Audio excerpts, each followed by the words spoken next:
नमस्कार, हम अफरोज। दोपहर 3 बजे के भोजपुरी समाचार में स्वागत बा। सबसे पहले प्रमुख समाचार। नेपाल कम्युनिस्ट पार्टी के संस्थापक महासचिव पुष्पलाल श्रेष्ठ के आज 44वां स्मृति दिवस विभिन्न कार्यक्रम करके मनावल जा रहा है।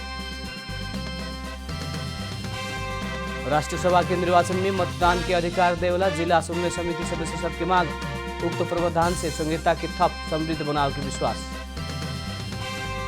श्रम रोजगार तथा यातायात मंत्रालय बढ़ौलक प्रदेश भीतर चले वाला सवारी साधन के भाड़ा 5 किलोमीटर तक के भाड़ा 20 रुपया ही कायम।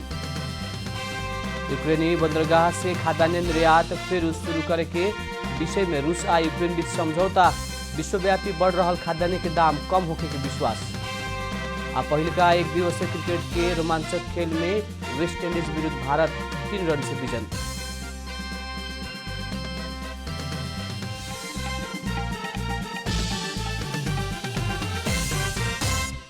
अब पूरा समाचार। नेपाल कम्युनिस्ट पार्टी के संस्थापक महासचिव पुष्पलाल श्रेष्ठ के 44वां स्मृति दिवस आज मनावल जा रहा बा। नेपाल के कम्युनिस्ट पार्टी सबसे देशभर ही पुष्पलाल के याद में विभिन्न कार्यक्रम करके स्मृति दिवस मना रहा बाटे।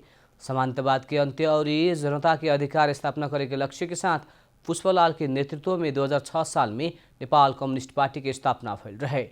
वहाँ के विश्व कम्युनिस्ट घोषणा पत्र के 2005 साल में नेपाली में अनुवाद करके प्रकाशित कैले रहने।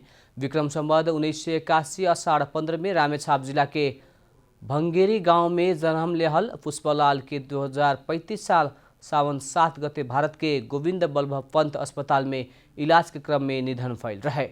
विक्रम संवत 1997 में दाजू गंगालाल के राणा शासन फेंके खातिर लागल आरोप में गोली मार के हत्या कैले बाद दाजू के अभियान के पूरा करे खातिर वहाँ के राजनीतिक यात्रा शुरू कैले रहने। जिला समन्वय समिति के सदस्य लोग राष्ट्रीय सभा के निर्वाचन में मतदान के अधिकार देव कर मांग कैले बा। नेकपा एकीकृत समाजवादी से आयोजना कैल नवनिर्वाचित स्थानीय जनप्रतिनिधि सबके प्रशिक्षण के कार्यक्रम में जिला समन्वय समिति के सदस्य लोग समेत राष्ट्रीय सभा के निर्वाचन में मतदान करे के व्यवस्था होके पड़े के बतौले बा। ऐसा प्रावधान से संहिता के थप समृद्ध करे के जनप्रतिनिधि लोग के विश्वास बाटे। कार्यक्रम में समन्वय समिति प्रमुख सब पार्टी से जनता संगे जोड़ल कार्य करे खातिर निचलका नेता से सुझाव देहल योजना मंत्री के लिस्ट में ना पड़ला से जनमुखी विकास होखे ना सकल बतौले बा। सुके नेकपा एकीकृत समाजवादी पार्टी के प्रचार विभाग के आयोजना में जनप्रतिनिधि लोग के प्रचार के आवश्यकता और महत्व के विषय में तालीम देहल गई रहे। भूस्खलन भइला से नारायणगढ़ मुगलिन सड़क खण्ड अवरुद्ध भइल बाटे। आज सवेरे नारायणगढ़ मुगलिन सड़क खण्ड भूस्खलन के कारण अवरुद्ध भइल बा। चितवन जिला के इच्छाकामना गाउँपालिका 5 के खहरे खोला कहेवाला स्थान में भूस्खलन गिरला पर सड़क पूर्ण रूप में अवरुद्ध बनल जिला प्रहरी कार्यालय चितवन जनौले बा। प्रहरी के मुताबिक इस समय सड़क में गिरल माटी हटाव के काम हो रहा बाटे। सड़क अवरुद्ध भइला बाद नारायणगढ़ तरफ आवेला और काठमाडौँ पोखरा तरफ जाए वाला सवारी साधन पूर्ण रूप में प्रभावित भइल बा। भूस्खलन के कारण आवत जावत में समस्या भइला बाद यात्रु लोग अल्पत्र पड़ल बा। नेपाल के एकमात्र गुप्तचर संस्था राष्ट्रीय अनुसंधान विभाग फोन ट्यापिंग शुरू कैले बा। नेपाल में विदेशी सुरक्षाकर्मी और राजनीतिक व्यक्ति सबके मूवमेंट बढ़ल कहत उ फोन टैपिंग करे के शुरू कैले हुए। राष्ट्रीय अनुसंधान विभाग में रहल मशीन के सक्रिय बनावल गइल बाटे। कुछ समय ने विदेशी सुरक्षाकर्मी आवे के और नेपाल के राजनीतिक दल तथा सुरक्षा निकाय के व्यक्ति से भेंटघाट बढ़ाव के कारण फोन टैपिंग मशीन सक्रिय बनाव पड़े के अनुसंधान विभाग के एक अधिकारी बतौले बानन। अधिकारी के मुताबिक 2 महीना एने उ मशीन सक्रिय बाटे। भारत और चीन के अधिकारी लोग गुपचुप रूप में ही नेपाल आवे जावे के कैला से भी संभावित व्यक्ति सबसे भेंटघाट और बातचीत के लक्षित करके फोन टैपिंग शुरू कैल स्रोत जनौले बा। सशस्त्र प्रहरी धनगढ़ी से स्रोत ना खुलल भारतीय रकम सहित 2 जने के पकड़ाव कैले बा। कैलाली के धनगढ़ी उपमहानगरपालिका 1 पशुपति टोल से 17,66,770 भारतीय रुपया सहित सशस्त्र प्रहरी के केंद्रीय ब्यूरो टुकी टोली 2 जने के पकड़ाव कैले खा। सशस्त्र प्रहरी के केंद्रीय ब्यूरो के टोली उ रकम सहित धनगढ़ी उपमहानगरपालिका 1 शांति टोल के 17 वर्ष के विवेक चंद और उहे ठाव के 18 वर्ष के सरोज धामी के पकड़ाव कैल सशस्त्र प्रहरी बल नेपाल नंबर 34 गढ़ कैलाली जनौले बा। सशस्त्र प्रहरी से धनगढ़ी से स्रोत ना खुलल भारतीय रकम सहित 2 जन के पकड़ाव कैल बाटे। कैलाली के धनगढ़ी उपमहानगरपालिका 1 पशुपति टोल से 17,66,717 रुपया सहित सशस्त्र प्रहरी के केंद्रीय ब्यूरो टोली 2 जन के पकड़ाव कैल हुए।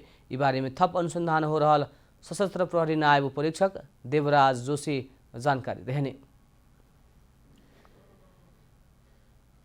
अब आर्थिक समाचार।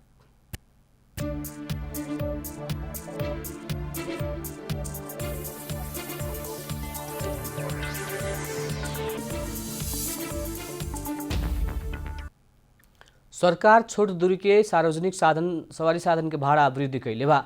बागमती प्रदेश सरकार अंतर्गत श्रम रोजगार तथा यातायात मंत्रालय से प्रदेश भीतर चले वाला सवारी साधन के भाड़ा बढ़ाउलक हवे। नया भाड़ा दर अनुसार काठमाडौँ उपत्यका में बस चढ़ले बित्तिकै 20 रुपया तिरे पर के इससे पहले के प्रावधान यथावत राखल गइल बा। उपत्यका में शुरू के दर अर्थात 5 किलोमीटर तक के गाड़ी भाड़ा 20 रुपया ही कायम कैल गइल बा। 10 किलोमीटर तक के भाड़ा 25 रुपया से 27 रुपया पुगावल गइल बा। वैसे ही 15 किलोमीटर तक के भाड़ा 30 रुपया से बढ़ के 32 और 20 किलोमीटर तक से ज़्यादा के भाड़ा 33 रुपया से 35 रुपया और 20 किलोमीटर से ज़्यादा के भाड़ा 38 रुपया से 40 रुपया पुगावल गइल बा। उपत्यका बाहर के क्षेत्र में इससे पहले के भाड़ा दर में 8.39% से वृद्धि कैल गइल बा। काठमाडौँ जिरी 82 किलोमीटर के खातिर इससे पहले 264 रुपया रहे, अब 286 रुपया पुगावल बा। वैसे ही काठमाडौँ नारायणगढ़ हेटौडा तक के 220 किमी के इससे पहले भाड़ा दर 613 रुपया रहला पर अब 664 रुपया कायम कैल गइल बा। भोजपुरी समाचार में अब छोट विश्राम।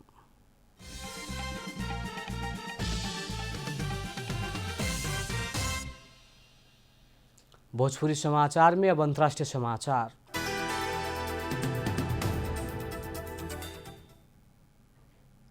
रूसा यूक्रेन से कृष्ण सागर में रहल यूक्रेनी बंदरगाह से खाद्यान्न निर्यात फिर शुरू करे के विषय में समझौता भइल बा।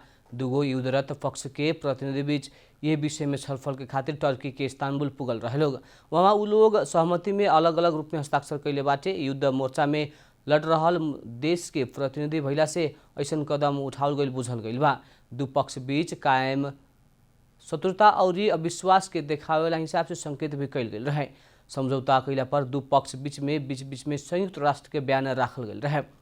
समझौता हस्ताक्षर कार्यक्रम में टर्की के राष्ट्रपति रिसेप तैयब अर्दोगान भी उपस्थित रहलन। हस्ताक्षर के बाद वहाँ के यूक्रेनी बंदरगाह से अन्न निर्यात शुरू होके के कहला बाद विश्व में बढ़ते जा रहा भुखमरी के जोखिम कम होके के और विश्वव्यापी बढ़ रहा खाद्यान्न के दाम भी कम होके के बतावल गइल बा। दुगो युद्धरत देश से जोड़ल गइल महत्वपूर्ण मुद्दा में सहमति करावे के खातिर एर्दोगान के विशेष पहल देखल गइल बा। अब खेलकूद समाचार। भारत पहिलका एक दिवसीय क्रिकेट में वेस्ट इंडीज के 3 रन से हरौले बा। वेस्ट इंडीज के पोर्ट ऑफ स्पेस में आज सवेरे उड़ायल खेल में भारत वेस्ट इंडीज के 3 रन से हरौलक हवे। इस जीत संगे 3 खेल के एक दिवसीय श्रृंखला में भारत 1-0 के अग्रता बनौले बाटे। टॉस हार के पहले बैटिंग कैल भारत निर्धारित 50 ओवर में 7 विकेट गंवा के 3 से 8 रन बनौले रहे। वेस्ट इंडीज के खातिर जीत के खातिर अंतिम ओवर में 14 रन के आवश्यक रहे। कप्तान निकोलस पुरन 25 और रोबमैन पावेल 6 रन में आउट भइल रहलन। अकील हुसैन 32 और रामारियो शेफर्ड 39 रन में अविजित रहलन। भारत के मोहम्मद सिराज, सरदुल ठाकुर और युजवेंद्र चहल 2-2 विकेट ले रहे लोग। इससे पहले भारत के कप्तान शिखर धवन 97 रन, ओपनर शुभमन गिल 64 रन में आउट भए रहलन। भारत और वेस्ट इंडीज बीच के दूसर का एक दिवसीय खेल इतवार के होगी। उस श्रृंखला में भारत रोहित शर्मा, विराट कोहली, ऋषभ पंत, हार्दिक पांड्या, मोहम्मद शामी और जसप्रीत बुमराह के आराम देहले बाटे। भारत के कप्तानी शिखर धवन कर रहल बाड़न। वेस्ट इंडीज के भ्रमण से पहले इंग्लैंड से खेलल भारत T20 और एक दिवसीय श्रृंखला जीत ले रहे। अंत में प्रमुख समाचार फिर एक बेर। नेपाल कम्युनिस्ट पार्टी के संस्थापक महासचिव पुष्पलाल श्रेष्ठ के आज 44वां स्मृति दिवस विभिन्न कार्यक्रम करके मनावल जा रहा। राष्ट्रीय सभा के निर्वाचन में मतदान के अधिकार देवेला जिला समिति सदस्य सबके मांग। उक्त प्रावधान से संहिता के थप समृद्ध बनावे के विश्वास। श्रम रोजगार तथा यातायात मंत्रालय बढ़ौलक प्रदेश भीतर चले वाला सवारी साधन के भाड़ा 5 किलोमीटर तक के भाड़ा 20 रुपया ही कायम। यूक्रेनी बंदरगाह से खाद्यान्न निर्यात फिर शुरू करे के विषय में रूसा यूक्रेन बीच समझौता विश्वव्यापी बढ़ रहा खाद्यान्न के दाम कम होने के विश्वास। पहिल का एक दिवसीय क्रिकेट के रोमांचक खेल में वेस्ट इंडीज भारत विरुद्ध 3 रन से हारल।